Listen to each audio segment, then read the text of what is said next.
European Union Marie Curie Fellow and postdoctoral researcher at the Newcastle University between 2017 and 2020. He also has worked at UNRWA Education Department as a professor in English language and in other ONGs in the Palestinian territories and in the Gaza University. So for us, it's very important and very useful and very necessary to have these voices in our community, not only in Mexico, but also in Latin America. And I will be very happy that we have this chance to make questions, comments, and feedbacks to the presentation of Dr. Wissam. So Dr. Wissam, thank you very much for being with us this morning here in Mexico. Good evening there in Germany. I know you are in Germany, so we have more or less 55 minutes as you wish to share your thoughts, your reflections about what's happening in Gaza.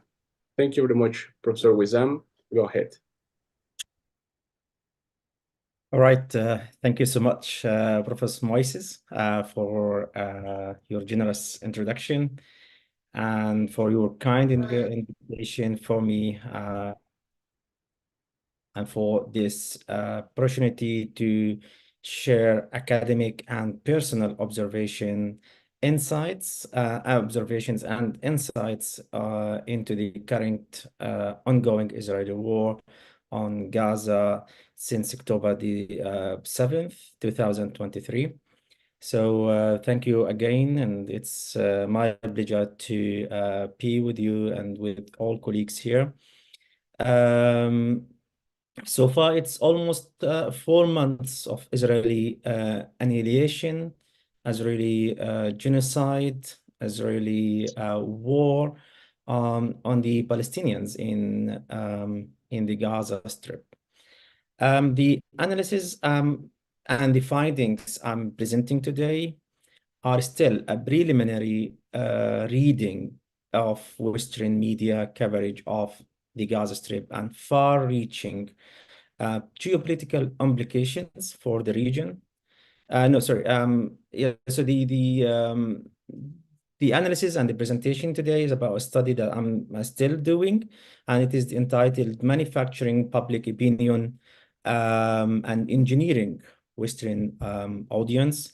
Possibly, I would like to give some insights into the international media reporting of the Israeli war on Gaza. Still, the war is happening, and we have like today almost 4 months of this the genocide. The genocide or the war has unfolded in Gaza with the tragic humanitarian consequences for the Palestinian people in the Gaza Strip. And of course, this war has implications not only in the Palestinians in Gaza or in the West Bank or in Jerusalem, but also in the war has implications on the region. And I think, like I would say, it's in all world politics as well.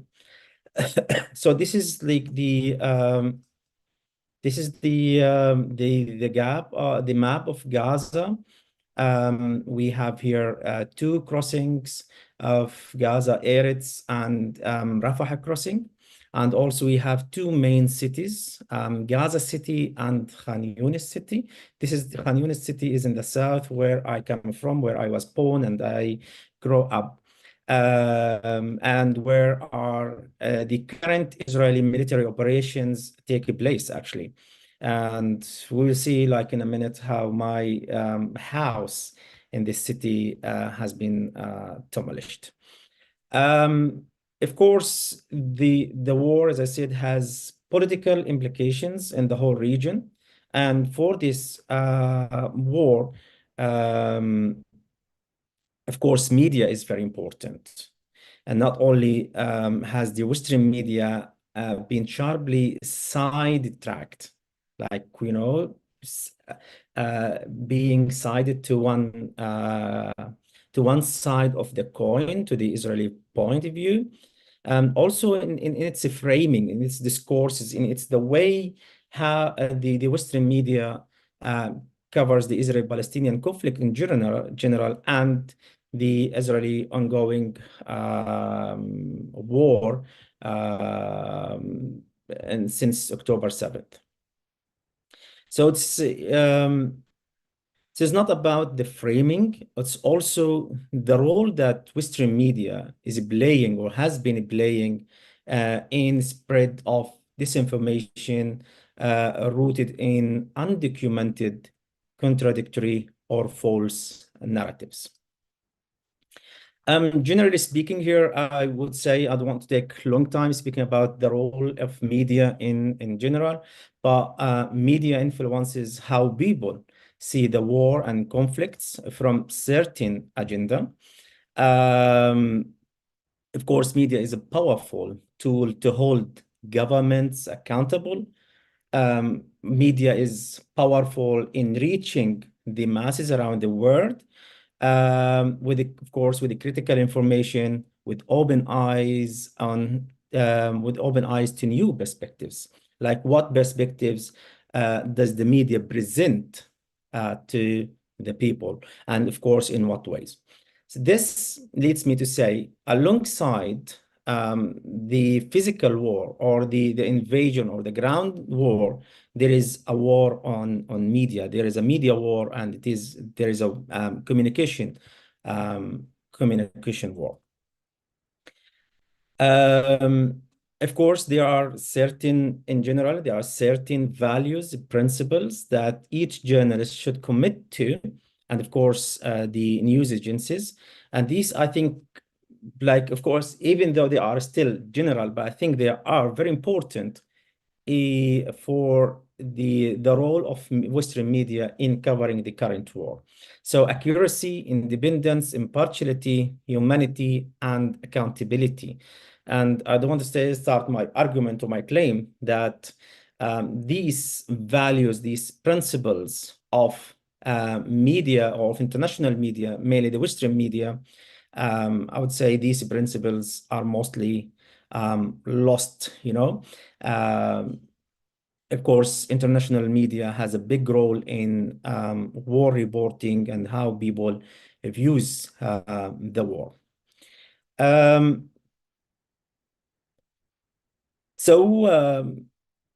For the roles of the international media is to educate people, to develop psychological aware, of course, to support certain narratives and views, and potentially to influence governments and international organizations, and as such can have an agenda setting effect. And this means that arguably saying media or news media has media setting agenda, as we will see in a few minutes or in this presentation. And of course, it leads to manufacture public opinion during wars, engineering the way a media or a news story is built to reach masses, and of course, to affect the perception, to affect the opinions of people. I don't want to spend a long time here, but as we see, like international media source international media sources have an agenda-setting effect by creating awareness on the wars, and of course there are like pro and against, pro and anti actors, weak and power actors. And power actors means the actors, the journalists who have like powerful, high or senior positions of dominance. We will come to this slide later when we talk about the challenges facing the Palestinian journalists. But in general, in a general assumption, by academic studies or by some findings that claiming any correlation between the great amount of death and destruction, the more attention the media will pay to the conflict. To some extent, this is true, but what we see in the current Israeli war in Gaza, this is not always true, because despite the large number of Palestinian civilian casualties, still the Western media or international media is reporting and loyal to the Israeli narratives of the whole story, ignoring the Palestinian views and narrative. So it's not always, there is a correlation between the amount of death and destruction and the attention of media, and this would lead me to focus on the public opinion and how it matters to shape minds and will of people toward a political understanding, toward a political views on the current war.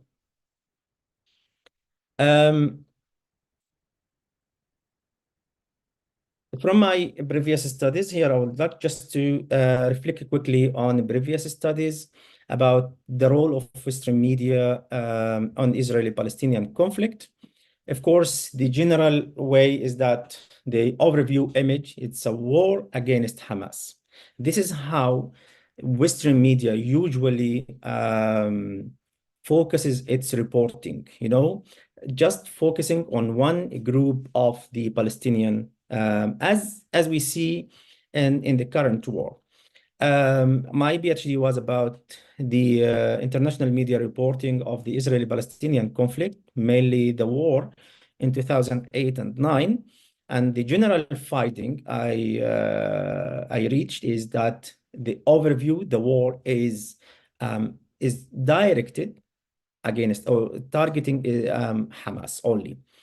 Also, there is no much difference between liberal and conservative newspapers or in media, and which is like usually we understand that there is difference. There are no similarities between liberal and conservative. If we take New York Times and Washington Post, for example, and they how I don't say like they fight, but at least the gap between the two spectrum, the two newspapers are very is very, very, very big. But when it comes to Palestine, the whole story is different.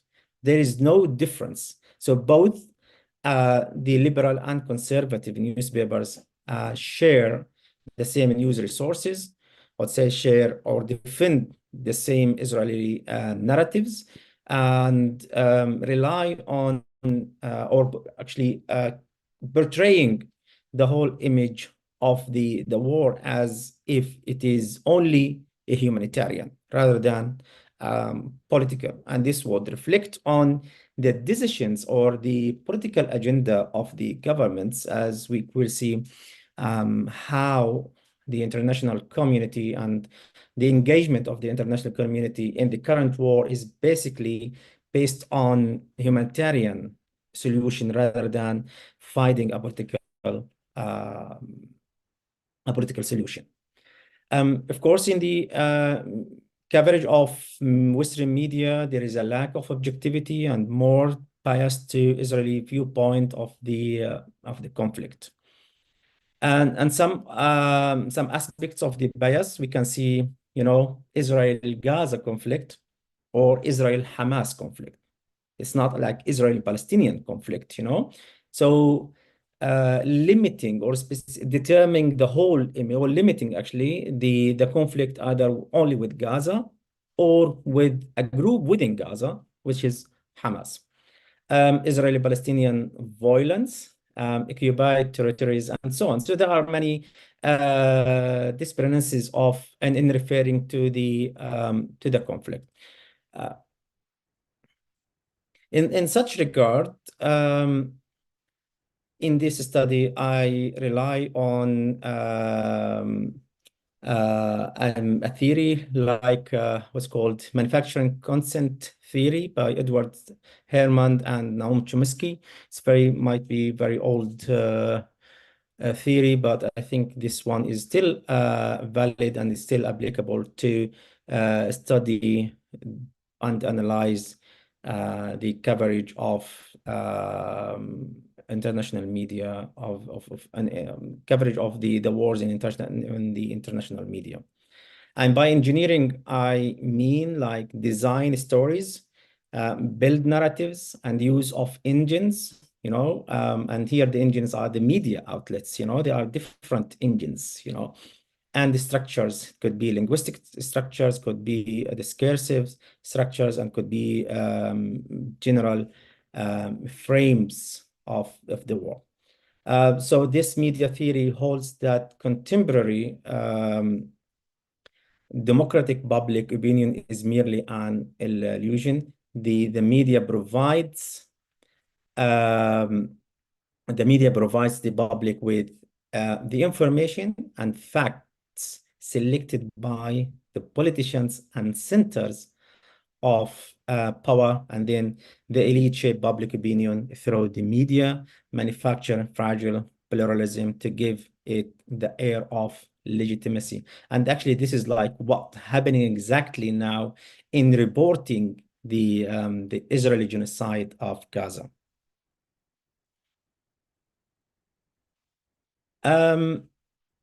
Basically, of course, Hamas has been known since its establishment, but I think like since October the 7th, the interest to know who is Hamas and who Hamas is and what they believe. I think like I would like to share this slide about Hamas just to give general concept about who is Hamas. Hamas basically is rooted in the Muslim Brotherhood, and it is established during the Palestinian First Intifada in 1987. Hamas has won the Palestinian legislative elections in 2006, and I think this is like it was a turning point for Hamas to enter into the Palestinian politics.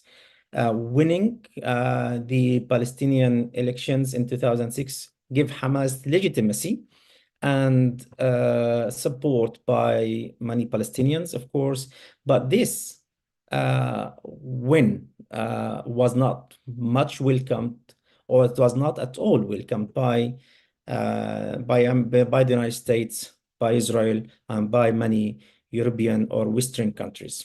And this was,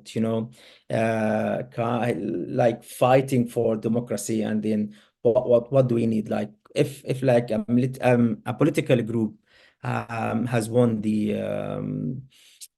elections, why is it fought? Why is it targeted or prevented from taking actions or taking a chance at least or opportunity to rule and to be in government or to establish a government and to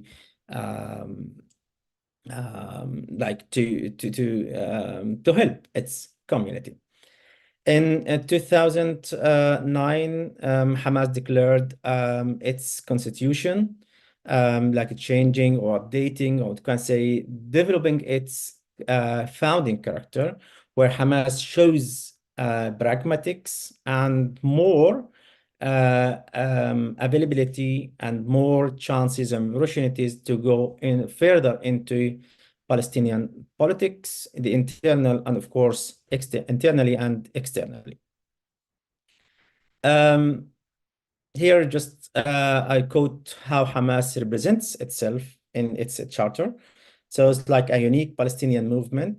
It owes its loyalty to Allah, derives from Islam its way of life, and strives to raise the banner of Allah over every inch of Palestine. So Hamas is considered as a social movement, a mass socio-political movement, and of course by Western or by USA, by many countries, is regarded as a terrorist entity, and it's regarded by also a liberation movement that considers jihad for liberation of Palestine is obligatory. And this is like how we understand some thoughts of Hamas. This is like and I think like this is kind of like understanding who Hamas is and the way Hamas thinks. I think this would be a base for understanding the events of October 7th and what leads Hamas to at least some part of Hamas, not all of Hamas, because like there are different spectrums of Hamas, and I think Hamas was much involved into political government in Gaza, alongside the military wing of Hamas, which is known as the Brigades of Al-Qassam. In October 7th, 2023, actually we awoke up to a significant development internally and externally. Hamas initiated an unprecedented invasion. It was a big surprise. It was a big shock, not only for us in the Gaza, but I think like for all Palestinians, and I think maybe like for the whole world, if I'm not exaggerating too much. But anyway, it was a surprise. It was a big invasion. It was a big turning point in the Palestinian-Israeli relation. We have to admit that. Hamas invaded the Israeli settlement surrounding the Gaza Strip. They could stay there for 3 days, and I think it was like a surprise even for Hamas militants or Hamas members who could enter or could invade the settlements. But this move or this initiative, whatever we call it, it's a move or initiative or target or attack. In the Palestinian view, the events are seen as a response to the prolonged, to the long-term Israeli siege on Gaza. For somebody like me, it was easier to come to the United States or to come to Germany or to go wherever in the world, rather than to cross the Eretz crossing and go to the West Bank, which takes like 15 minutes, and that was the problem. And maybe and there is no enough context around October 7th. Also,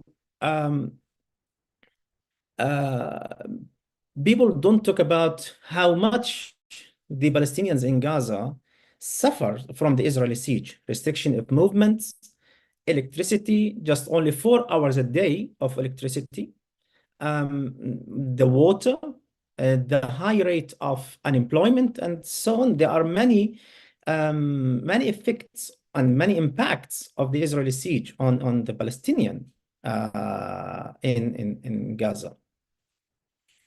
In retaliation, Israel launched an attack, or actually attacks, not an attack, it's just, many attacks on the Gaza Strip, targeting infrastructure, hospitals, schools, shelters, mosques, basically every single facility in the Gaza Strip was targeted, or has been targeted, and still the targets going on, the attacks, so the aggressions are still going on, so it's not that like for a day or 2 days.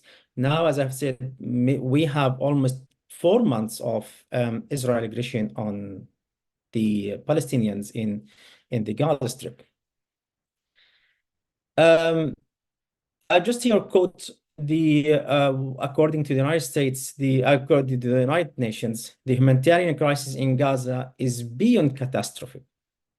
So people think it is like a catastrophe, what is natural catastrophe. It's beyond that, I would say it's man-made catastrophe, worsening every day. Every day, the catastrophe worse and worse and getting bad and bad and bad. In 3 months or now in 4 months since the conflict began, Gaza became a place of death and despair.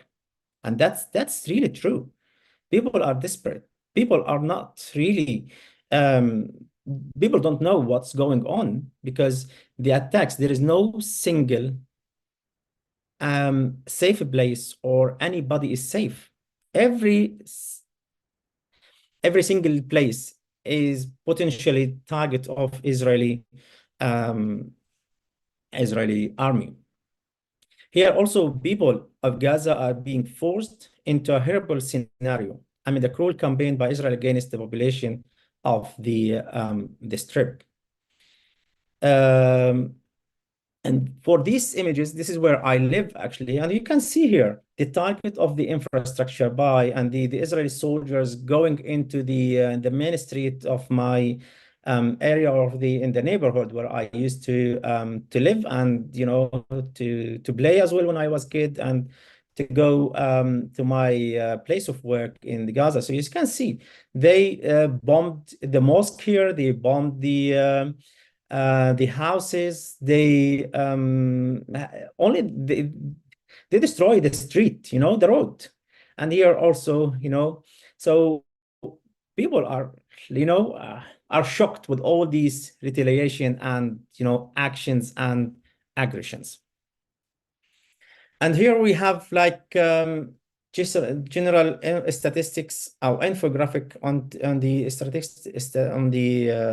statistics of the Israeli genocide issued by Euromed Humanitarian Rights. Now we have like almost over 30,000 people killed in the war. And where do we see this? In which war?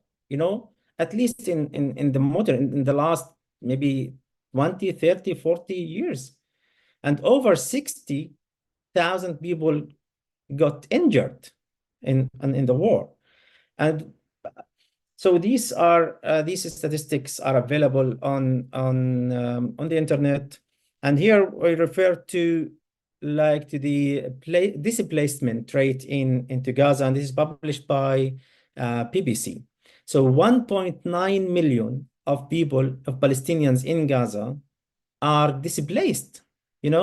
Israeli army forced people in the north and in the Gaza city itself to evacuate first to middle area and to the south, and then when the ground invasion raised and went further into Gaza. Again, the people were asked to re-evacuate again to the south, further into the south. And now all Israeli military operations take place in Khan Yunis. So people in Khan Yunis evacuated from the north, the Khan Yunis citizens, and the people evacuated from the north and middle area, evacuate once again to Rafah. And what we hear in the news that Israel wants to conduct military operations in Rafah.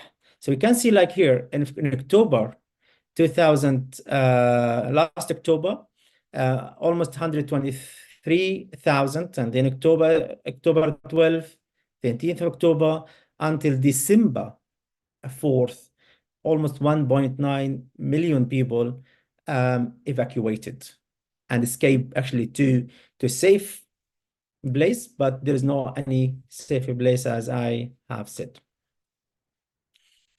And this is like a map of the destructions in Gaza.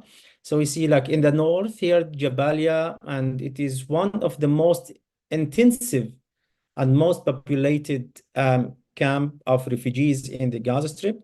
And we can see the destruction rate in Gaza City and in Khan Yunis and also in Rafah.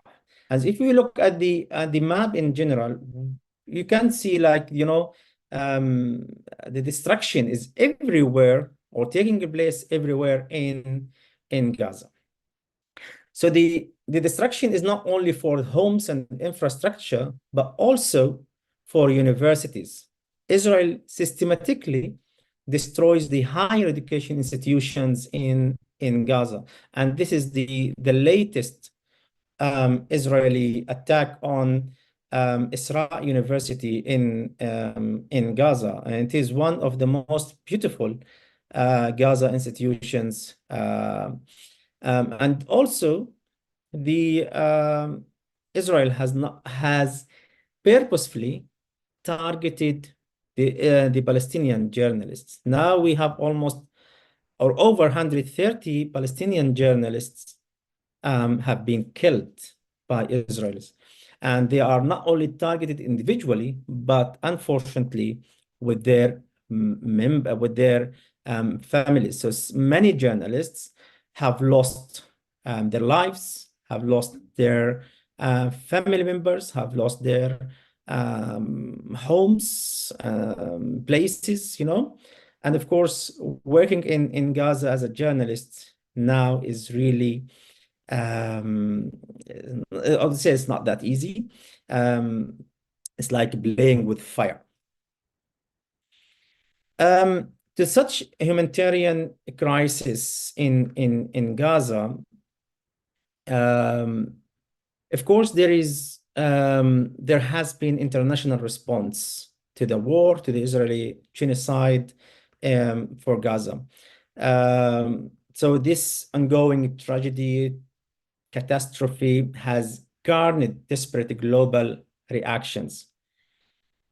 Some regions, some countries neglect the catastrophe, while others focus slowly on the humanitarian aspect. But from my point of view, the major international response has been mostly the humanitarian response, as if this is a natural catastrophe. There is no much focus onto the politics or political solution. All these solutions that we see in Europe, in the West, in the international organizations, in the UN, has these solutions mostly focus on the humanitarian situation. Of course, it is very important, but still, it's not enough, because the conflict or the issue, the catastrophe, is not only humanitarian, it's also political. So the humanitarian solution is important, but it's not the only solution or response that we should face or that we should find or see. We need to see a political solution to the Israeli-Palestinian conflict. Recently, as we heard of the International Court of Justice order, to many, it's considered as defeat for Israel. But I would say for Palestinians, what is missing is the direct and immediate call for a ceasefire. Unfortunately, this call for a ceasefire is not mentioned, it's not ordered by the ICG. Of course, many claim that this call is indirectly issued or ordered by ICG, but still, if we compare it to the Russian-Ukrainian war, it was clearly mentioned and ordered to the Russian government that must stop the war on Ukraine. But when it comes to Israel and Palestine, or Israel and Gaza, there's like a hidden way or indirect way to call for a ceasefire. We don't, as a Palestinian, and to many Palestinians, we don't understand such double standards. Even in the international law or in the international organizations, we could understand it in the international media, because there are political interests, but to the top, to the ultimate goal, we did not understand, or we were not really. We were shocked actually with such decision of the ICJ. It is still important, but I think it is not really enough. Here, just, I don't want to read it all, but the state of Israel shall, in relation to Palestinians, you see, like the way language is used in relation to Palestinians, ensure that it's military, as well as any irregular armed units or individuals which may be directed, supported, or otherwise influenced by it, and any organization and blah blah which may be subject to its control, direction, or do not commit any acts described in 4 and 5 above. What does it mean do not commit? What we see that Israel is committing each day, I don't want to say exaggerate each minute or at least, but on daily basis, Israel is committing acts and attacks against the Palestinians. So why such confusion language used by ICJ? The state of Israel shall take effective measures to prevent the construction and ensure the preservation of evidence related to the allegations of acts and so on. The state of Israel shall submit a report to the court and all measures taken to give effect on this order within 1 week from the October date, from the date of this order, and thereafter such regular intervals as the court shall blah blah blah, and the state of Israel shall refrain from any action and shall ensure that no action is taken which might aggravate or extend the dispute before the court or make it difficult to resolve. Reading the whole order of the ICJ, there is no any any call, any order for immediate ceasefire to the Israeli war and aggression on the Palestinians. So this is like kind of like a general and brief context for the Israeli ongoing war. And here I come to the questions that I would like to highlight here in this presentation. What are the Western media strategies of engineering consent to shape certain public opinions? And how do international media frame the Israeli genocide of the Palestinians in Gaza? And how does media coverage impact how the public perceives war? What conclusions can we learn from such coverage? Here is like as I said in my introduction, this is still a preliminary reading of the analysis of the Western media coverage. I don't focus on one specific media outlet, but I have been following the reporting and the coverage in different media outlets. One general I'd say one general agreement, one general label of the war is Israeli-Hamas war. In Palestine or by Hamas, it's called the Flood of Al-Aqsa. And this label, this title, has never been used by any media, any Western media outlet, up to my knowledge. I've never seen it. When I read any news report in any international or Western media, I don't see the label or the name proposed by Hamas or by Palestinians. It's always referred to the Israeli-Hamas war, and this would portray the whole war is targeting only Hamas. And of course, label is a political act that aims to identify the inclusion and exclusions of the others, what to include and what to exclude, and this is part of the discourse analysis. Portraying the war is only against Hamas, while ignoring the suffers of the rest of the Palestinians. And of course, Hamas has made attacks in Israel on October 7th. So any Israeli reaction or retaliation would be justified and legitimized. Here are examples of like how Western media headlines. So you see like in AP, Israel-Hamas war. In CNN, Israel and the Israel-Hamas war. Here, NBC News, Israel-Hamas war in news. Even I was shocked with the Al Jazeera English, because in Arabic, they said the flood of Al-Aqsa.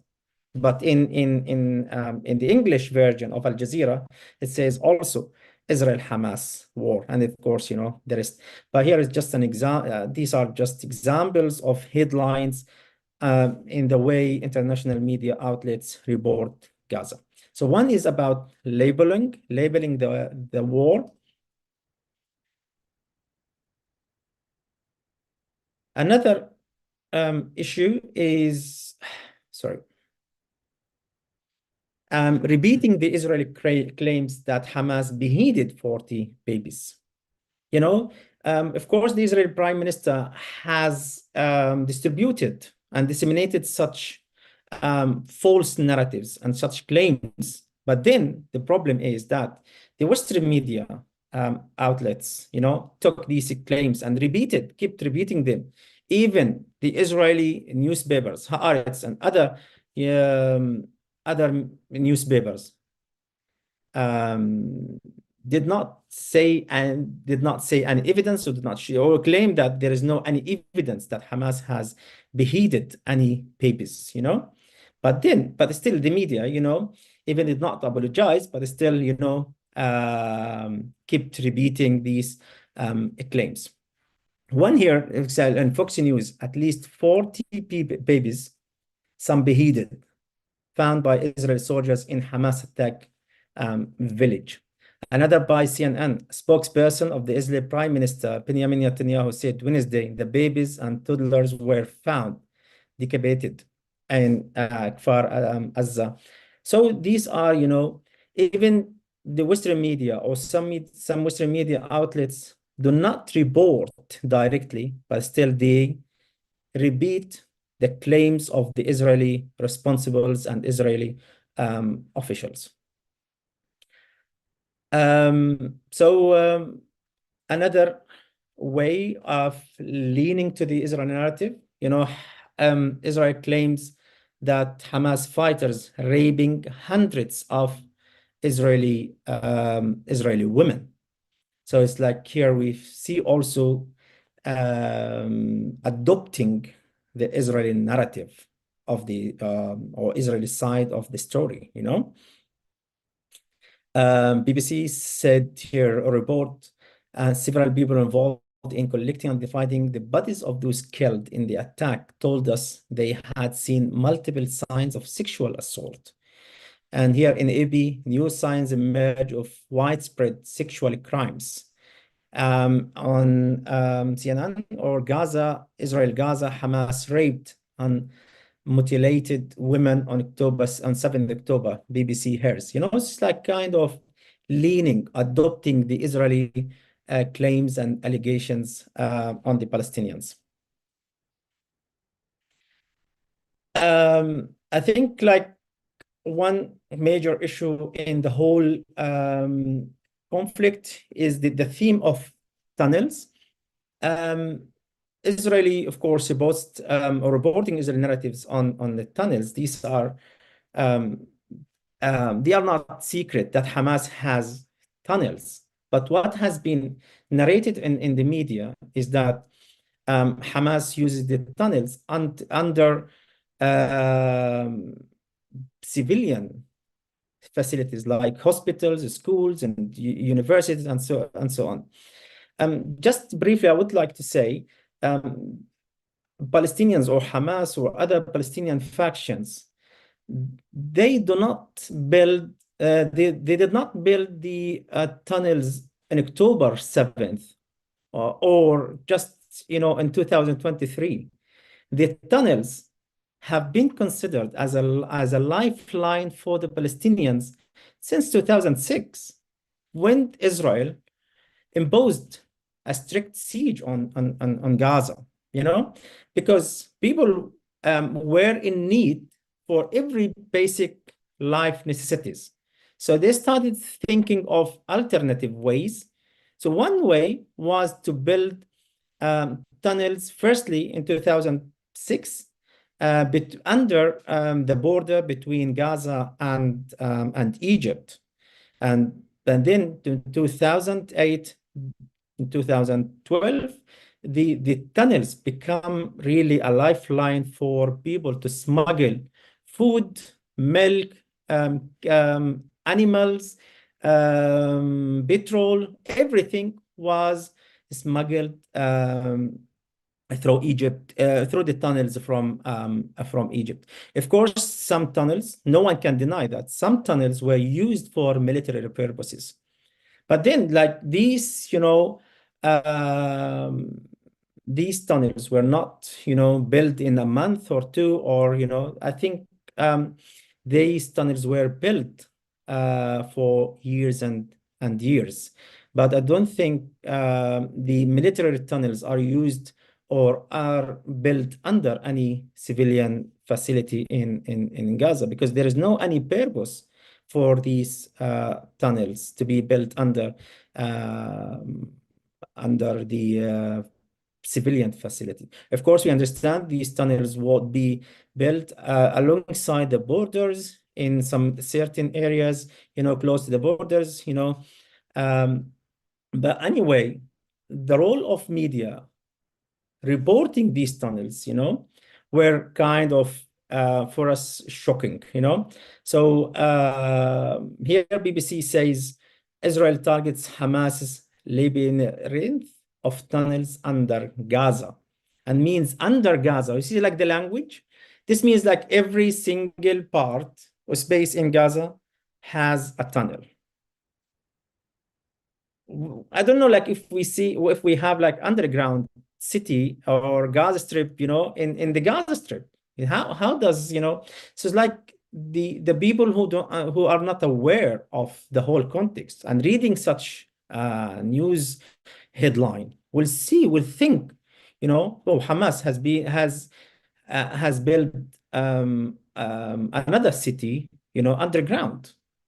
And I don't know, like Hamas has been, or Palestinians have been under siege for 17 years. And of course, the siege comes in the context of Israeli occupation since 1948 and the many wars that we have, the Palestinians and have.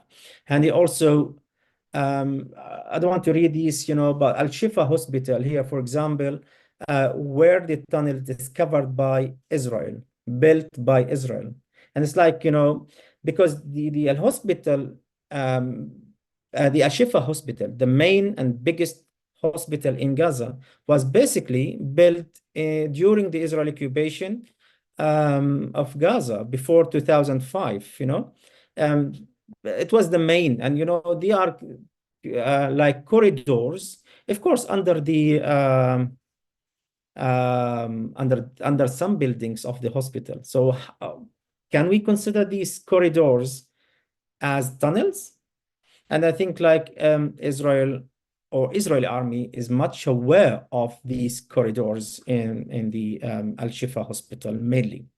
But anyway, Israel claims that Hamas or Palestinians have tunnels under each single part of Gaza. Anyway, one way of leaning or adopting or loyaling to the Israeli narrative is what we know the embedded journalism. And this is another way to understand the role of international media in reporting the Gaza war.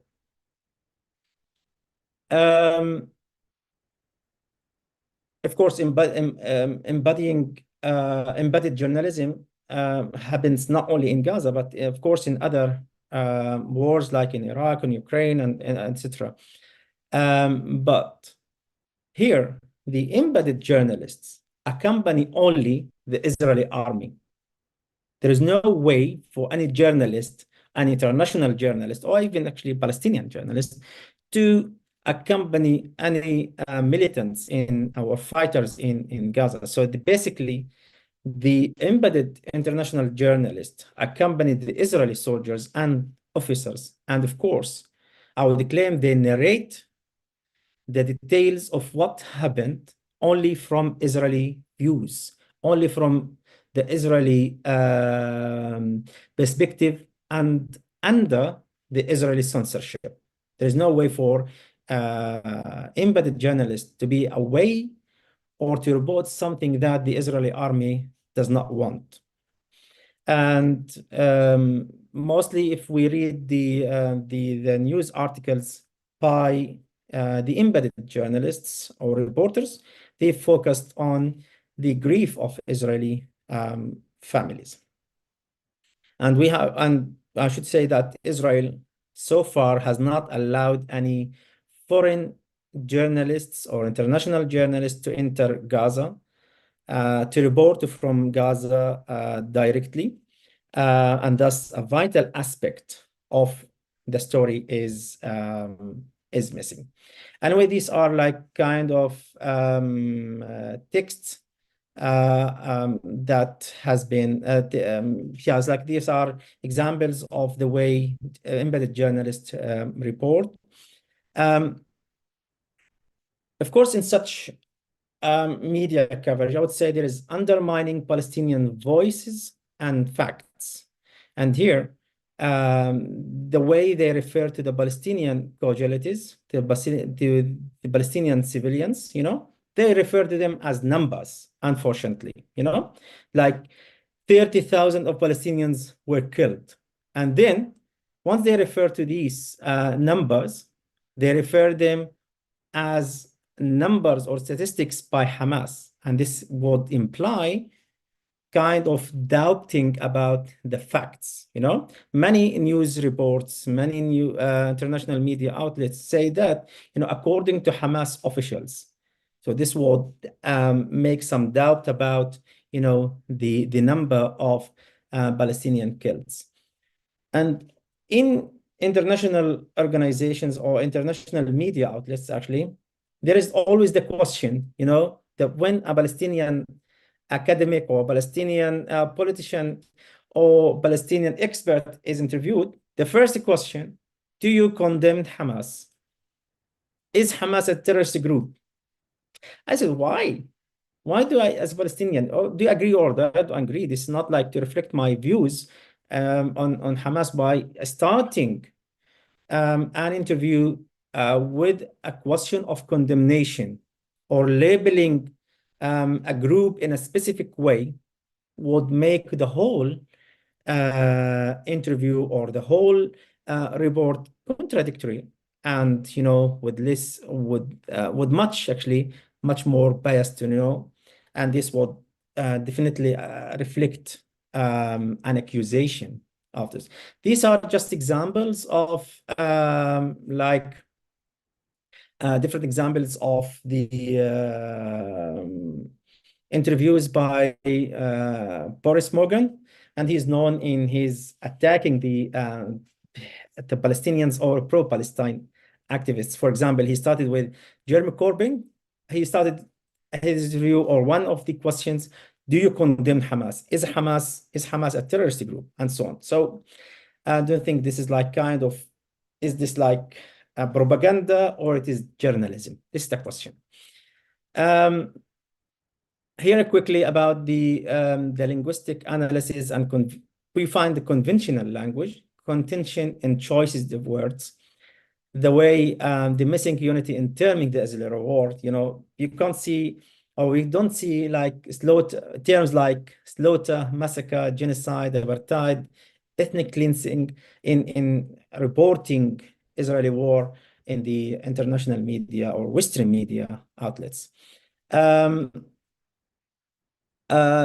is a big missing context of the October 7th. people or the Western media reports the October 7th as if the war or the conflict between Israel and Palestine started. This is like the starting point of the conflict without referring to the Israeli siege or to the Israeli occupation. They've never say that this or Hamas attacks or Hamas actions come as a response to the Israeli siege or Israeli occupation, to Israeli treatment of Palestinians in the West Bank or in Jerusalem. Here I quote for Noam Chomsky, maybe like some have seen, you take my water, burn my olive trees, destroy my house, take my job, steal my land, imprison my father, kill my mother, bombard my country, starve us all, humiliate us all, but I am to blame. And this means that, international media or, Western politicians would blame the Palestinians for any reaction. With such a quick analysis, I would say quickly the ongoing Israeli war has been framed as a self-defense, like echoing or repeating Israeli talking points, Hamas using civilians in Gaza as human shields, and this would, justify the high number of killed children, women, and Palestinians, a two-sided conflict. This is like between parity between the occupier and the occupied, and of course, Hamas has always been referred and framed as terrorist group. What we learn from this coverage is the continuity of Western media bias to Israel. There is a damage of credibility of a news agency. We learned about the values and the principles of at least Western media and how they fight for or request or claim for democratic and impartiality and objectivity. But I think what we see is like exactly damaging the credibility of news agencies in reporting the Israeli-Palestinian conflict in general and the Israeli current war. Of course, language has an ideology, and of course, it has a big power to influence and engineer public opinion and audiences. There is no consideration for journalistic standards, just repeating what Israeli claims. There is no verification. There is a lot of misinformation. So the danger of such frames is that it tells the audience not only who is the victim and who is the villain, but also who is worthy of grief and sympathy and who is not. Like to get support for certain audience over the other. I think such claim or such reporting of the Gaza war would add to the challenge that Palestinian journalists face.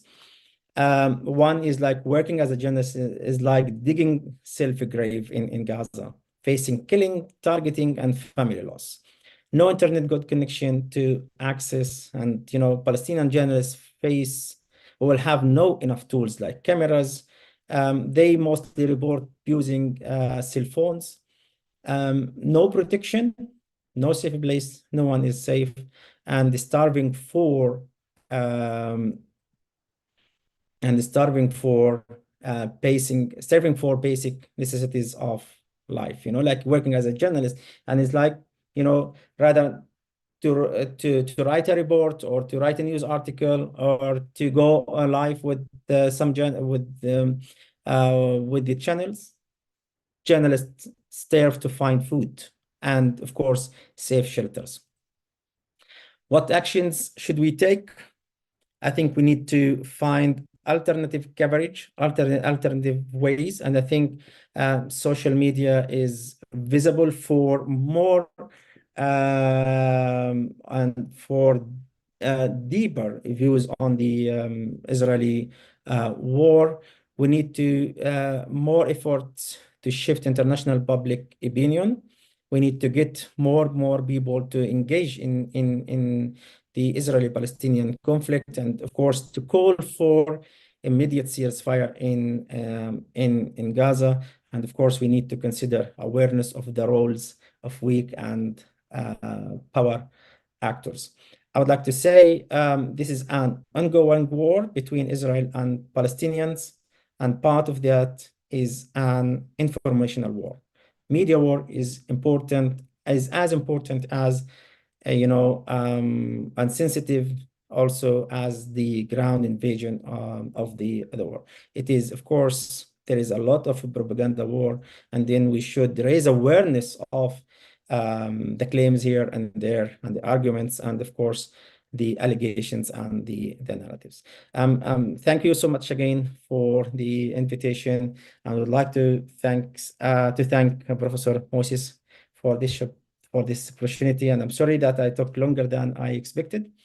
But my call, and I think the Palestinian, and we all call for to end the war now, not tomorrow. Thank you so much. Thank you very much, Dr. Wissam. Thanks to you for this magnificent presentation and for data that you have collected for building your arguments in a very consistent and academic manner in order to suggest some actions to counter these hegemonic narratives. I will request to my students to participate, sending questions or suggesting some feedbacks to your presentation. But before, I would like to comment and offer some thoughts about your presentation. I want to say again, thank you, because it's not very often in Mexico or in Latin America to have this kind of information, this kind of presentation, given the fact that the most of mass media in Mexico come from, these owners of mass media and hegemonic media come from the United States. The most of people used to be informed by CNN, by Fox News, and other, actors from American mass media, where Israeli pro-Zionist actors not only are the owners, but also export the headlines and the editions of the headlines of newspapers, Twitter accounts, or X accounts now, or social media profiles, and sometimes it's very difficult for people in Latin America, and in a specific way in Mexico, to have this chance to break this hegemonic narrative coming from the US mass media. Sometimes, and with the coming of social media and independent journalists and researchers, sometimes we have the opportunity to offer a critique to these Hasbara projects in Latin America and in other parts of the world. But this is an amazing opportunity to change thoughts with you as a specialist in critical discourse analysis. This is the most important thing to me, to have an expert of the critical discourse analysis in order to share with my students and colleagues who are interested in these issues. The first thing I want to say, Dr. Wissam, is the role of public sphere in this issue. The power, reproduces itself in the mind of people. That's why it's important what you say about labeling as an act of power. Labeling as an act of power, where the space of dispute is the mind of people, and how the mind of people can produce and reproduce this hegemonic narrative, or on the other hand, to break this kind of reproduction is in order to find another way to thinking and other way to see the world. It's like the glasses that I use in my classes to offer the panoramic view of the world. If you change the glasses, it's better if you can see the world with many glasses as you can, in order to have a more open perspective of not only the Palestinian conflict, but also many other conflicts that you can see, even that you mentioned the conflict between Russia and Ukraine, in which many people used to do many conferences, many covers media in order to criticize what's happened with Russia. But when the Palestinian-Israeli conflict, emerged in the public sphere, nobody wants to talk about so much about what's happening, and if they do it with this hegemonic narrative that you have mentioned. The second issue I want to share is that we have to also decolonize the words and the vocabulary that we use in order to make analysis, critiques, papers, and comments about what's happening in Palestine, given the suffering of people and the necessity to have an independent state for Palestine in order to achieve more peaceful Middle East. If we can achieve this goal in the short term, the colonial vocabulary that we have in your magnificent presentation, we have words like war, conflict, humanitarian issue, terrorism, crisis. Everything is crisis, humanitarian crisis. But people is, starting to speak about genocide, occupation, colonial process, resistance, and other vocabulary, which is very useful to break this other hegemonic vocabulary. And the third issue is the question of dehumanization. I am agree with you in order to, to put in a weak form the credibility to the other. But sometimes these hegemonic mass media, they do the hegemonization of the other as a previous stage to the justification of killing people.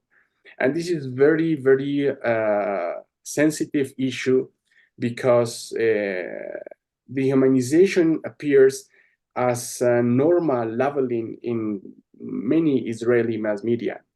Even the people of the government, this right-wing government, as Smotrich, as Ben-Gvir, and many others, just to use the dehumanization vocabulary in the everyday form of conducting the narrative to the audience as a normal issue in everyday.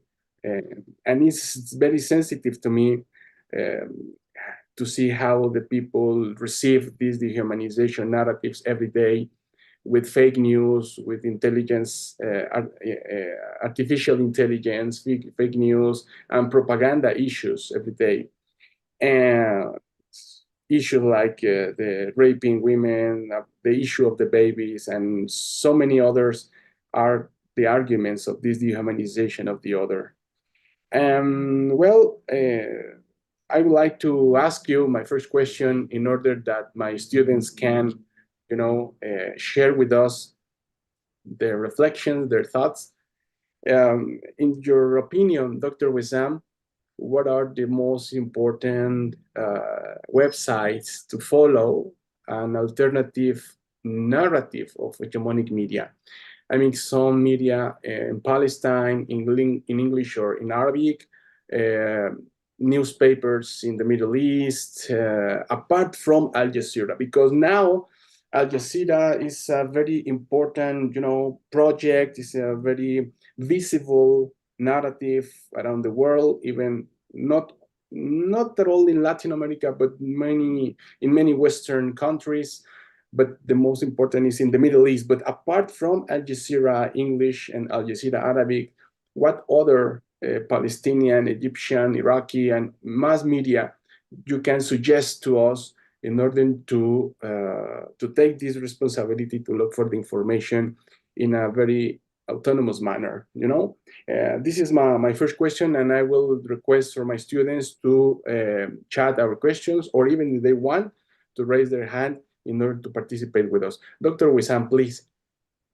All right, thank you so much, Professor Moses. And yeah, I'd like your comments and feedback. And it's always my pleasure to share academic and personal insights and observation about Israeli-Palestinian conflict, and also about the current Israeli war, attack, aggression on our people in the Gaza Strip. I should have mentioned that I had experienced the war for 5 weeks, and I have to say there is no. It was really very very risky, very difficult time, and of course, we did not feel safe at all during that time. And of course, maybe I'm personally I'm a bit lucky that I was able to evacuate and leave Gaza, but still the rest of my family, brothers and sisters, friends, relatives, neighbors, still there, and they still face or experience the war. When talking to them, it's really when I get a chance actually to talk to them, because the internet connection is not stable at all. If we can talk to them like every once a week or twice a week, then we are really very very lucky to have this a chance to talk to family, and to follow up the news.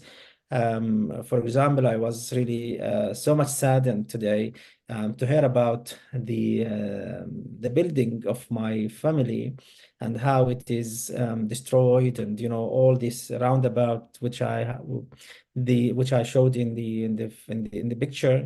Like seeing these images, coming from friends and relatives. It's really awful to see.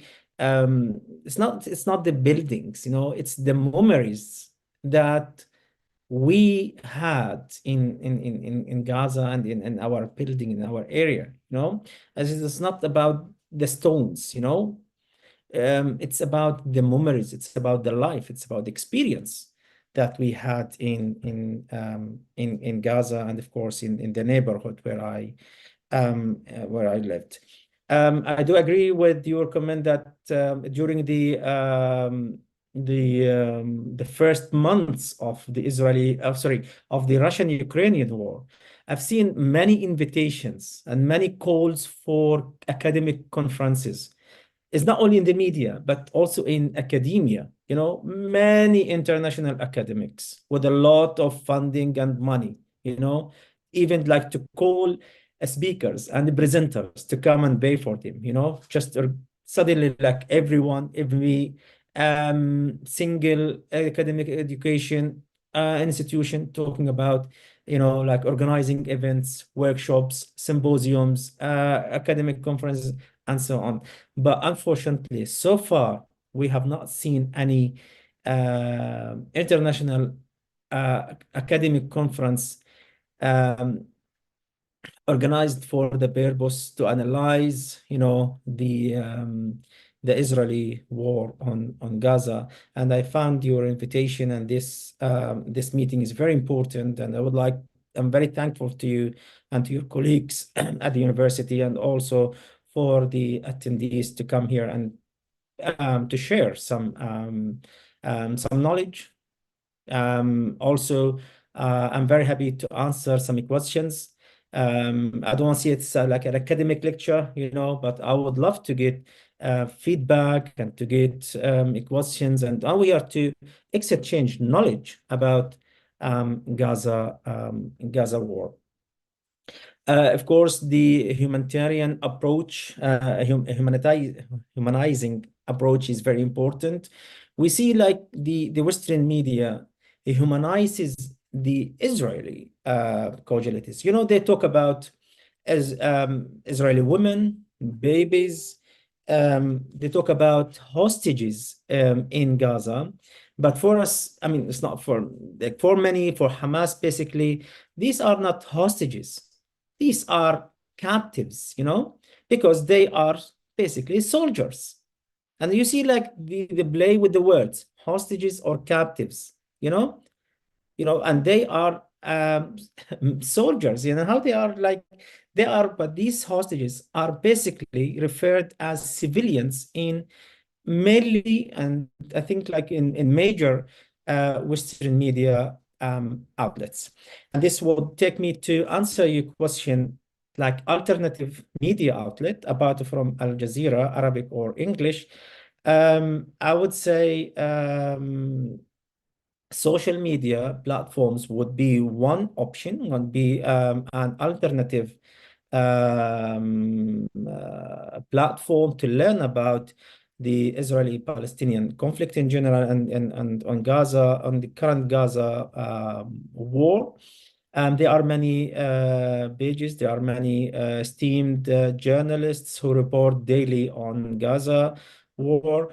One of these journalists is called Musab Azaiza.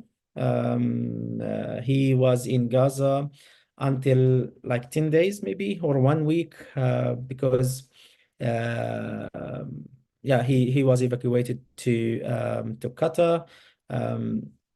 Walid Dahdouh, also Al Jazeera correspondent in Gaza, is a public figure, and I think now he becomes a well-known international reporter.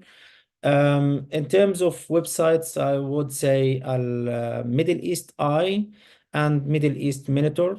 These also report on the Gaza war on a daily basis. At least if these websites, and media outlets would give us a different views on the conflict. We don't have to agree with them, we don't have to support their coverage, but at least if we want to learn the other side of the conflict, the other narrative, the other side of the narrative, or the other side of the coin, I think like we need to look for other media outlets, but I mean like media outlets other than the international news agencies like AB or Reuters or CNN and so on. Unfortunately, and this is one of the major Palestinian problem, is that so far in Palestine, we do not have any English speaking foreign media, of course, Reuters, AB, many international news agencies work in Gaza, but an independent Palestinian media agency that publishes news in English, unfortunately, so far we do not have. And this is one of the major problems and challenges that Palestinians face. And maybe like together with Palestine supporters, maybe we find ways to think of like having such a platform to raise awareness on Israeli-Palestinian conflict. Well, thank you very much. And I am taking notes about these websites. Some of them we use it, and others, but we don't know. I would try. Musab Azaiza. Yeah. Azaiza, yes. Musab Azaiza. For example, this is the one that I don't know, but it's very interesting to know names of people who are trying to feed the public sphere, the counterbalance, no?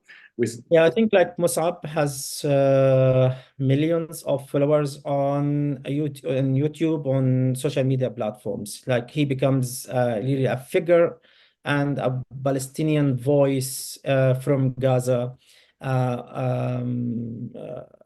Yeah, he reported on daily basis. Of course, his family was killed and targeted in the war. He went to report about destroying and targeting a house, but then he found his family.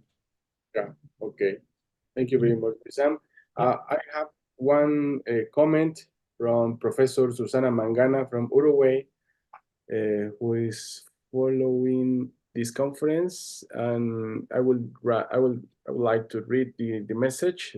She says, "Is agree with that we must all be aware of the Israeli narratives.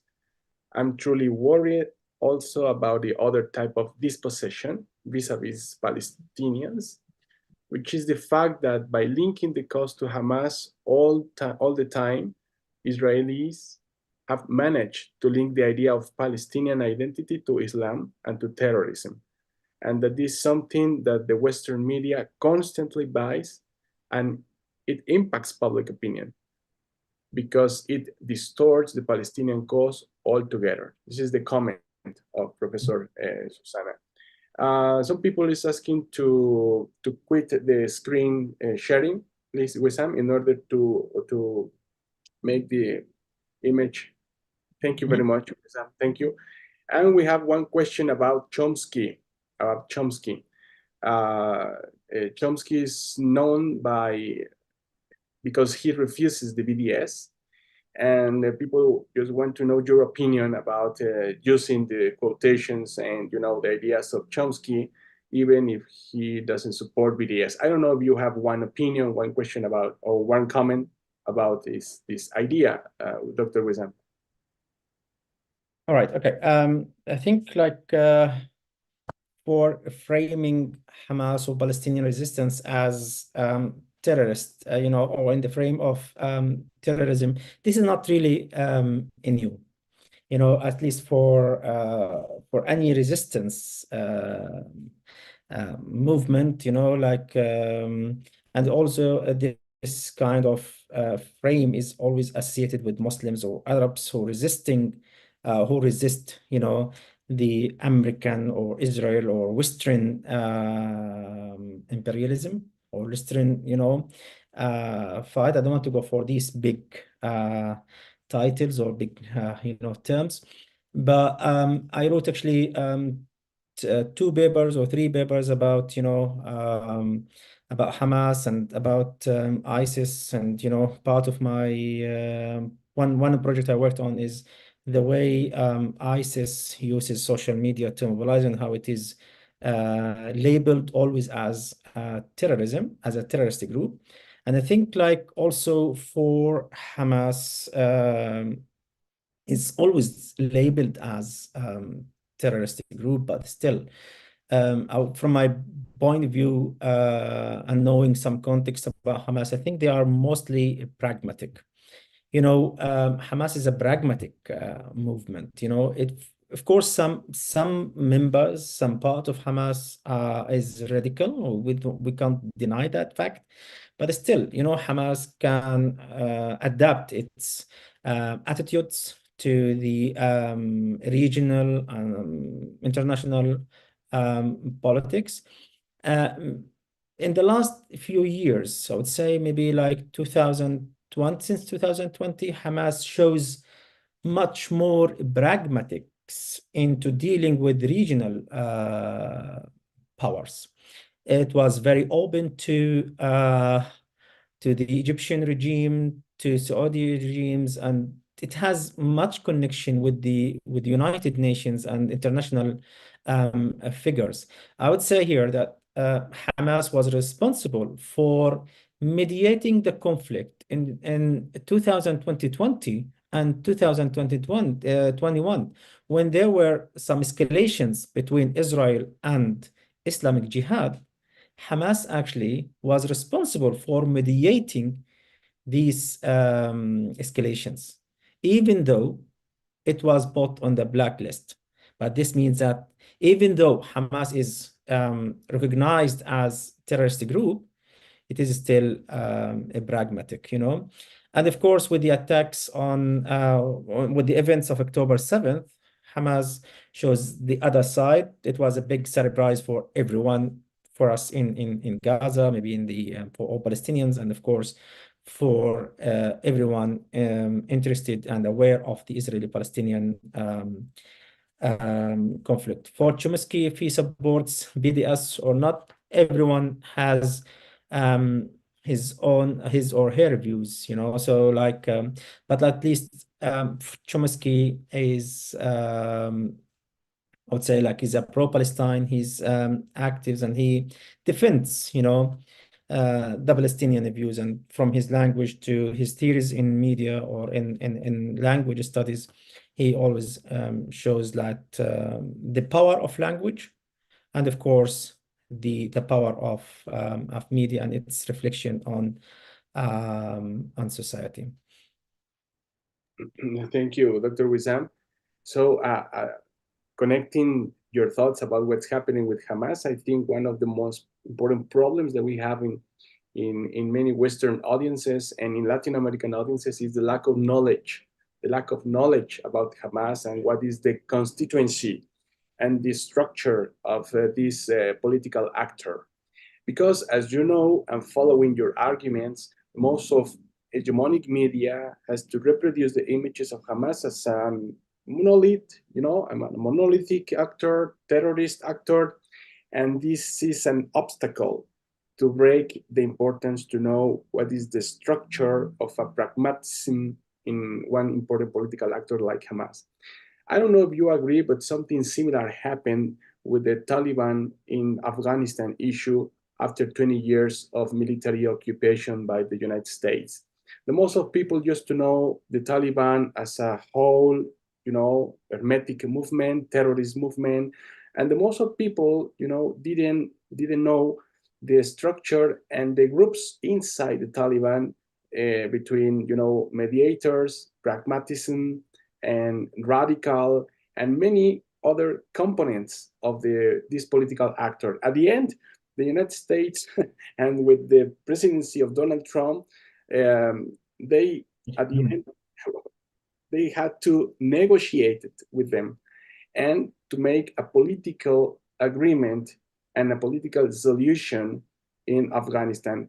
I know it's not the same scenario that we have in Palestine and Afghanistan. It's not the same. Of course, it's very different. We have many other elements, but it's just one example in order to know how the people how do we know to know the importance of the structure of political actors. It's not the same Khaled Meshal or Haniyeh or Sinwar and many other actors who are their own conception of what is the mission of Hamas and what is the conception of Hamas and the connection with other political actors like Israel and the regional actors. This is very important to know and to keep in mind. I have one intervention by Professor Susana Mangana. I would like to take the floor for here. Professor Susana, thank you very much for being here. Please, thank you. Please. Thank you both. Can you hear me properly? I'm very stuck with a cold, so that's why my video was closed. But thank you. شكرا جزيلا يا أستاذ يا وسام. أنا مبسوطة جدا إن أنت معنا اليوم. Bueno, muchas gracias y también a ti, Moisés, por la invitación. Sorry, I will just continue in English, but according to what you just said, Moisés, I just want to add that not only we lack information, we don't really know now how the correlation of forces, internal political forces are within Gaza and within the West Bank. So very quickly, I know this could be it could lead us into another whole conference with some, but can you please tell us how the correlation of forces are today, the internal politics within Gaza and also with the Palestinian Authority in the Dafeh, in the West Bank? And I know it's very difficult because sometimes, especially journalists demand this, they request this from us academics, and we don't know what to say really. But can you imagine what will the day after the end of the war, when they declare that it's the end of the war, can you imagine how it could be, how, I don't know, I mean, what's the role that the Al-Fatah and the Palestinian Authority is ready to play there in Gaza, if any? And also, I'm very disappointed with European countries, of course, without saying, but with the US, I don't expect much from them. But I'm also truly disappointed with the Arab countries. I know the Arab League doesn't function. Halas, it's dead, and we should forget it. But what about, I mean, the current ongoing situation, the suffering of the children of the Palestinian people? I mean, I just don't see Qatar or don't see the Saudis, really taking action and saying we can't continue with this. It's not just retrieving the ambassador. I know I'm demanding too many things in 1-2 questions, but internal politics within Moises, within the state of Palestine now, well, if we can call it like that, and also What about the day after? And how do you see the response, the lack of response, I should say, on the Arab side? Okay, thank you very much to both of you. All right, okay, if I may. All right, thank you so much, Dr. Susanna. Okay. All right, Yes, thank that's you. okay. أهلا Yes. وسهلا أهلا وسهلا. أهلا بك. شكرا. Okay, I will come back to your actually to your questions, but I would like to just quickly reflect on Moses' point about Taliban, Daesh, and the difference between Taliban and Hamas is that Hamas is a Palestinian national movement, fighting for the liberation of Palestinian people, and as it claims, Hamas aims to establish a free Palestine, a free and independent free Palestine state. This is like the ultimate goal of Hamas. I also one important point, and I won't say like I'm advocating Hamas views and so on, but I would like here to give a different perspectives, from what we learn from international media and to raise awareness. So this doesn't mean that I support or I do agree much with some Hamas's views, but at least here I'm here today to reflect on some academic analysis and of course to raise awareness about at least or show different perspectives and different viewpoints. Regarding the internal relation between Gaza and the West Bank, between Fatah and Hamas, like here, just briefly, Hamas took over Gaza in 2006 because of several reasons. Hamas won the elections in 2006, as I have explained, in a very democratic way, but Hamas has never been given a chance or opportunity to form any government, Hamas was elected also because of the high corruption of the Palestinian Authority figures. And personally, I noticed that and observe it on daily basis, how much some figures of the Palestinian Authority were corrupted. Also, there was association between Fatah Party, Fatah movement, and the Palestinian Authority. I would say Fatah Party or Fatah movement was involved indirectly and directly into the Palestinian Authority until the Palestinian Authority becomes the head or the umbrella of Fatah Party. And this means that this reduces the high level of political attitudes of Fatah into the Palestinian actions and Palestinian political life, and this leads to disappear of the role of the PLO, Palestine Liberation Organization.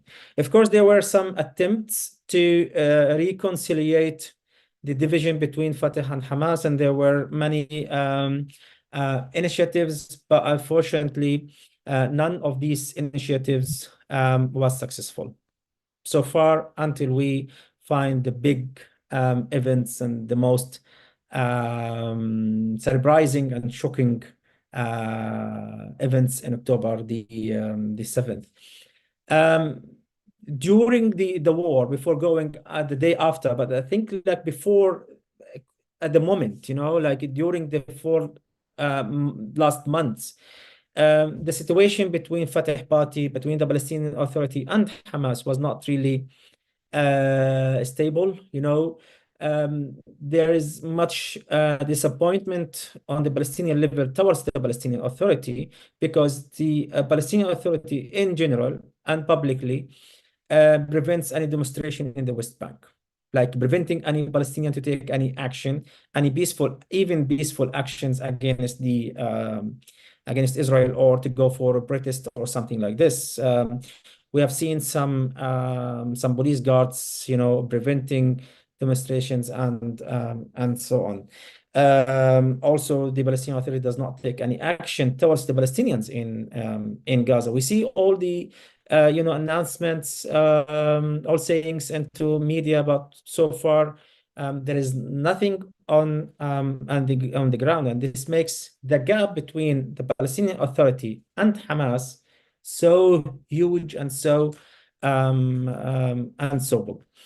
big. Well, actually, what we hear now and what we notice in the ceasefire negotiations, like what kind of role Hamas wants to play, and if Hamas can or would like to consider such roles to be given to the Palestinian Authority, and and this would reflect actually the conflict between Fatah Party, Palestinian Authority, and Hamas, and this is, from my point of view, is one of the major challenges that we find for ending the war. Now, like this is one of the challenge. I think one of the issue that they are talking about in the negotiation, in the like ceasefire negotiations, who is going to rule Gaza and who is going to be responsible on Gaza. But so far we see some declarations by some Palestinian by some figures of Palestinian Authority, but they were condemned because they started condemning Hamas, especially a sheikh, I forget his name, but he was highly criticized, and but then he kind of revised himself and so on. What would happen the next day? What the situation would look like? Everything in Gaza is destroyed, mostly the infrastructure, the electricity, the higher education system, the education system, the schools, the homes. I think it will take long time to rebuild the whole Gaza, and reconstruction will take long time. Also, it's not about political governance in Gaza, but it's still about the humanitarian situation and the humanitarian catastrophe in Gaza. What we see now, what we always ask about, is that where people can go when the war is over, when people go to their homes and they don't find the homes, they either go into tents or they go into UNRWA school shelters, and most of the UNRWA school shelters have already been destroyed, either completely or partially. This is something that we should to consider. We should consider, like when thinking about the second day or the next day of the war. Talking about the hospitals and all medical system in Gaza is destroyed. Mostly the hospitals run on fuel, and Israel still prevents or allowing any fuel tanks into Gaza. So how sowieso, as we don't know, we don't think about electricity, to be honest with you. Electricity has gone for not only for months, but maybe for years and years. Imagine as an academic, and I had to work to prepare for my lectures or to continue to do my research, and I only have 4 to 5 or 6, maximum 6 hours of electricity per day. So I have the rest of the day, without electricity. Of course, there were other alternatives. People relied on electric generators, but of course, they need fuel, and these are also expensive. So not too many people in Gaza could actually afford to buy fuel for the generators. Many for like women and babies and children, what they do and what they can do. I think one generation in Gaza either is lost or will be lost, unfortunately. If we're talking about the children who, the school children,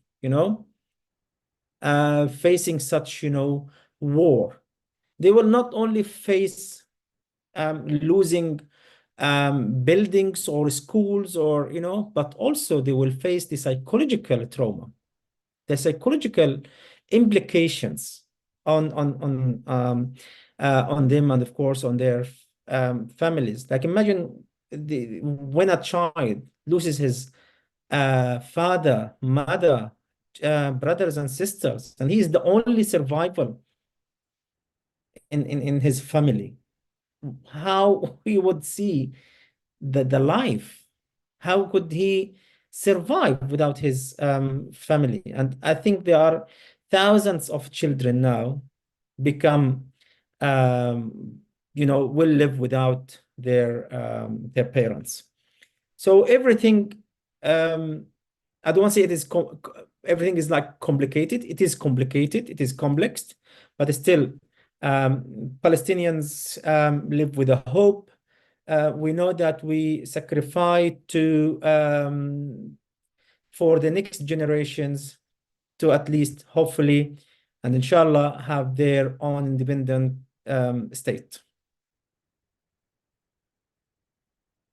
Thank you very much. Inshallah, Wissam, inshallah. I would like to comment that the reflections of Professor Susana is important because now we are in the middle of the conflict, or in the middle of the genocide, actions by Israeli army, because tension is what is the most consistent feeling in the people in the environment, because the real plan in my humble opinion is try to displace the most amount of people to the south, to the Sinai, in order to expand the to force Egypt, I think, Moises, in order to force Egypt to let them enter Egypt. I think that's the idea. I agree with you totally. Of course, because Israel have many strategic and geopolitical projects in Gaza Strip. One channel connecting Mediterranean Sea with the Red Sea. The Leviathan, also the gas. The Leviathan. Prospections, everything. Of course, and of course the demographic issue is one of the challenge for the Israeli project. So now the tension is in order to see. I mean, the conflict is not finished. On the contrary, we are in the tension of the conflict, despite of the amount of people who is dying, suffering, and the promotion and representation of this conflict in the mass media, as the Dr. Wissam has argued. The tension is if Egypt will permit the displacement of these people in the next months, considering the political internal arena of the Fattah al-Sisi politics and the complicity of other regional actors, mainly Arabic states. So, what's your opinion, Moises? What's your opinion, yours and Professor Wissam's opinion about how the other, Middle Eastern countries, not just Turkey, but also the Gulf countries, are reacting to this? Do you think they will try to do something more assertive, or will they still play, dog and cat? What do you think that they will do in the next weeks, let's say? I don't know if Dr. Wissam wants to ask or. Okay, I think this is a very important point, and I think also it relates to your previous point about my opinion and my feelings about the Arab countries. Actually, I forgot to comment on that, and think I'm very, not only me, but I think like many Palestinians would agree with me. We are very disappointed about their reaction and their engagement in the conflict. But many like Palestinian officials do not or refrain to speak their opinions in a way because it's like a diplomacy and politics and so on. So they refrain from talking frankly and openly to the Arab countries in general. But here I'd like to greet my student Dima Madi, who is in Rafah now. Actually, she's one of my students, and she is joining us from Rafah, from Gaza. And she wrote here her comment: from my point of view, the war will start after the end of the war on Gaza, whether the psychological or physical war. And greetings to Dima and to all students in Gaza. So when people return to their homes, which spent all of their efforts and age to build it, and in a blink of eye, everything disappeared. And this is the point I was talking about. Like when the war is over and tomorrow, where people can go. It's not about the students, it's about the building, it's about the family connection, it's about the memories, it's about the happiness, it's about the sadness, it's about every single thing in our life. And of course, for the whole people in Gaza. Back to the comment on solution. As I said in my presentation, the major international response is a humanitarian response, as if the catastrophe is a natural one and needs a humanitarian aid. Look at the UN resolutions, the United States engagement, the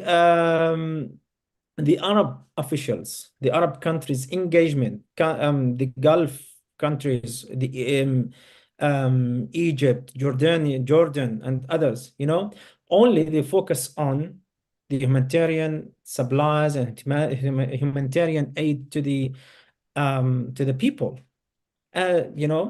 This is important. Or they say like this is not important. This is very, very important. This is very necessary. But this is not the only solution.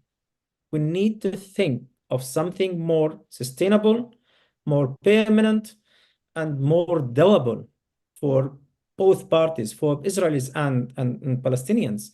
In Palestine, we do not claim that we want a solution for us, for only Palestinians, but also we want to have a solution for Israelis.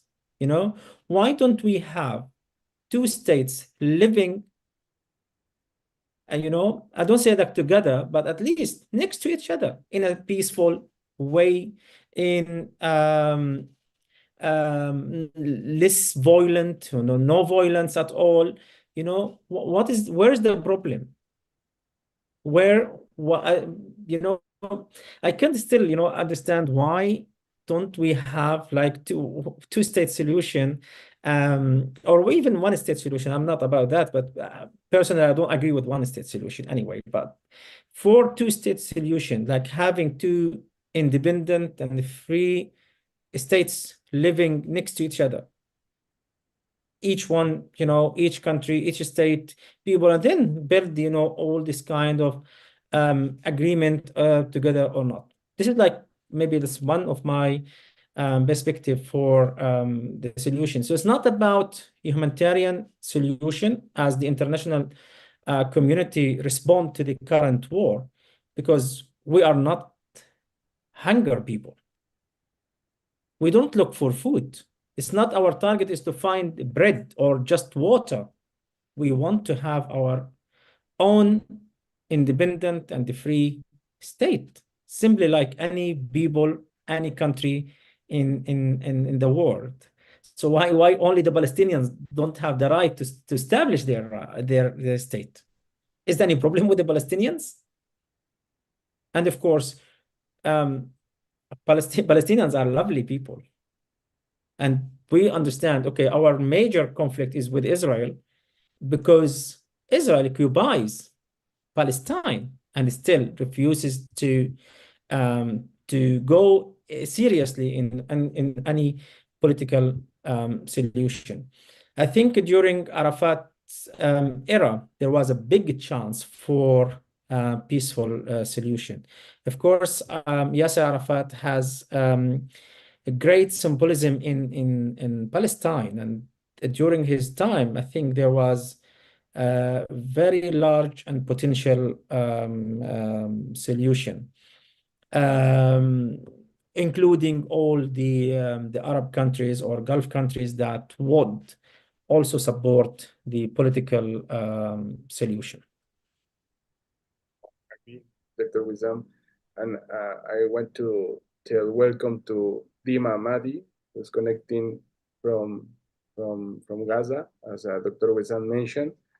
I agree. I mean, every Arab state has its own political interest, and the most of people in the Arab elites have a double standard discourse, which is something that we have to analyze also, because they say something in the public space, in the public sphere, but at the same time they conducting politics in other direction. But anyway, the injustice and the lack of peaceful environment in Gaza, in West Bank, and in Israel is the same challenge to all Middle East, because any war in Palestine, Israel, in Syria, in Yemen is always a challenge to every political elite, in not only in the Arab countries but also in the Middle East. That's why we start to talk or to speak about a regional war, because every time is more dangerous. Every day is more dangerous, even for the political elites. So, in my humble opinion, the political elites, I understand they have political interests, they have investments, they have a lot of care for the status quo. But at the same time, if the projection is expanding or sustaining the war, is something very dangerous for themselves. That's why I agree with Susana and Professor Susana and Professor Wissam, in order that sooner or later, some political elites will have to participate in one peaceful political agreement, because their own interest of survival, political survival. This is, in my humble opinion. I don't know when, I don't know how, but in order to see how the connection of interest in a very dynamic region, sooner or later they will have to participate in one project like this. And I would like to mention Dima's comment. As she said before, every corner of the house has a special memory and a special story in Palestine. This is something that she wrote now, and I'm very happy and honored to have in the audience people who are sharing their thoughts from the other part of the world. So, Dr. Amer. Yeah, sorry. Also, I do agree with you and with the Professor Susanna. But to ask your question or to comment, like I think when we see a real shift in the international public sphere, and of course in politics, and how we need to get more and more and more engaged into international media, into academic work, into negotiations with politicians. We need to have an impact and effect actually on these, not entities, but these, powers. Also, if you allow me to welcome Dr. Yahya Ashur. He's from Gaza also, but now he was also evacuated from Gaza. Also, I would like to welcome Dr. Noor, Muhammad Noor. She's from Malaysia, also joining us today. So, and also I would like to welcome all friends. I consider the whole list, but everyone who's joining us, I'm very happy to. Okay, so Yeah, I think like we need to see a real change in the public, in the international public opinion, and of course, this would not happen without any efforts. One is to engage much with word on international media, with journalists, and of course, organizing academic conferences would be another way. Civil demonstrations also raise awareness. Maybe it's not that much if it's not covered, but still, demonstrations at least have some pressure or would have some pressure on politicians. Dr. Wissam, Dr. Susana, Professor Yahya and Dima, and all of my students, thank you very much for being here with us. I don't want to abuse of the time of Professor Wissam, even the time of you. So I just like to finish saying thank you, Dr. Wissam, for your presentation. This is the first thing that I want to say. This is very important for us, having your time, your expertise, and your way of thinking, considering as an expert of critical discourse. So the first thing I want to say, thank you very much for your time and your effort. Second issue is to thank to all of my colleagues and students, Professor Susana from Uruguay, who's connecting. Thank you very much for your comments and feedbacks, very useful. I hope we can keep in touch to, as we said before, working together in order to put publications, conferences, and these manners that Dr. Wissam suggested in the how and in the when of the issue. So this is some of our responsibility as an academics and as a human beings, as a people who is interested in social sciences. And at the end, thank you very much to the colleagues of the Center of Asian and African Studies of the Colegio de México, who are supporting in the connection, in the transmission via YouTube, and all of the people who has followed this event. Dr. Wissam, please keep in touch, and thank you very much. I will deliver your certificate of gratitude. I really appreciate your time and effort to be here with us, and we can repeat these kind of events as you want, when you want, and with the people who can join us. Thank you very much, Dr. Wissam, and see you later. Thank you very much. Thank you. All right. So thank you so much also, Professor Moses, for this great opportunity. I'm very happy to meet you and to meet the colleagues here and your students. I'm always happy to cooperate with anyone, with all colleagues, you know, to participate in academic papers or even to for some consultation here and there. And my email was, you can share my email or my WhatsApp number with all colleagues and students. I'm very happy to answer their questions in a private way as well. Thank you so much. We will do it. We can continue working together, Professor Wissam and Professor Moises. You know that very well. I'm already engaged here where I am, but I mean, we can still hope for more, you know, more conferences in order to create awareness. Okay, thank you to all. Okay, we will do it. Thank you very much. See you later. Bye. Thank you. Bye-bye. Thank you. Good night. Good night. Good night.